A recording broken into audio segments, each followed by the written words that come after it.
Welcome. An explosion ripped through the Los Angeles County Sheriff's Department Biscailuz Training Center on Eastern Avenue in East Los Angeles early Friday morning. The blast occurred at about 7:30 a.m., according to sheriff's officials. The Biscailuz Center houses the department's Special Enforcement Bureau and its bomb explosive ordnance detail.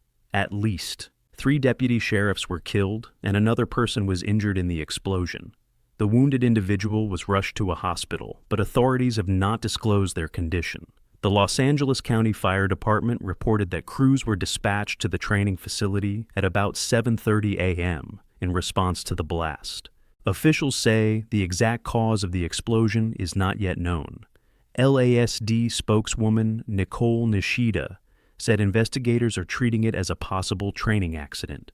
Sheriff's homicide detectives are leading the on-site investigation, assisted by bomb technicians, ATF explosive experts, FBI agents, and fire department hazardous materials teams.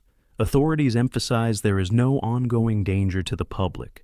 The facility has been evacuated, and surrounding streets remain closed while law enforcement scours the scene for clues. Federal and state officials quickly issued statements of support. U.S. Attorney General Pam Bondi called the explosion a horrific incident and confirmed that federal agents, including the FBI and the Bureau of Alcohol, Tobacco, Firearms, and Explosives, ATF, were on the scene helping with the investigation. California Governor Gavin Newsom's office said he had been briefed on the incident, that the state's Office of Emergency Services was in contact with the Sheriff's Department, and that the California State Fire Marshal was assisting at the ATF's request. U.S. Representative Judy Chu, D. Monterey Park, posted that she was heartbroken over the tragic news and mourned the loss of the 3 deputies. Los Angeles County and city leaders also expressed shock and sorrow. Board of Supervisors Chair Catherine Barger said she was heartbroken to hear of the terrible tragedy and offered her full support to the Sheriff's Department and the deputies' families.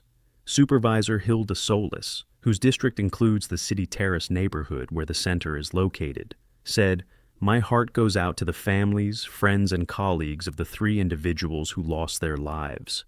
Supervisor Janice Hahn called it an extraordinarily painful day for the department and pledged to help find out what went so wrong to prevent future tragedies. Mayor Karen Bass said the city was aiding the response. LAPD bomb squad technicians and LAFD arson investigators were on scene, and posted that the thoughts of all Angelenos are with all of those impacted by this blast. Investigators have established a large perimeter around the Biscailuz Center and closed nearby roads as they gather evidence. Sheriff's homicide detectives and bomb technicians are combing the site, examining vehicles and debris for clues. According to preliminary law enforcement sources, the deputies may have been moving an unexploded ordnance, recovered from a prior call-out, when it detonated. Officials caution, however, that the investigation is ongoing. Federal agents and ATF explosives experts are assisting on site, and the state fire marshal has joined at the request of ATF. The Sheriff's Department has urged witnesses to come forward. Anyone with dash cam or surveillance footage of the facility has been asked to contact investigators. The Biscailuz Training Center has long been one of the sheriff's major training campuses. It originally opened in the 1940s as a deputy training academy and was closed in 1984 due to space constraints. After a major renovation, it was reopened in 2017 to serve specialized units.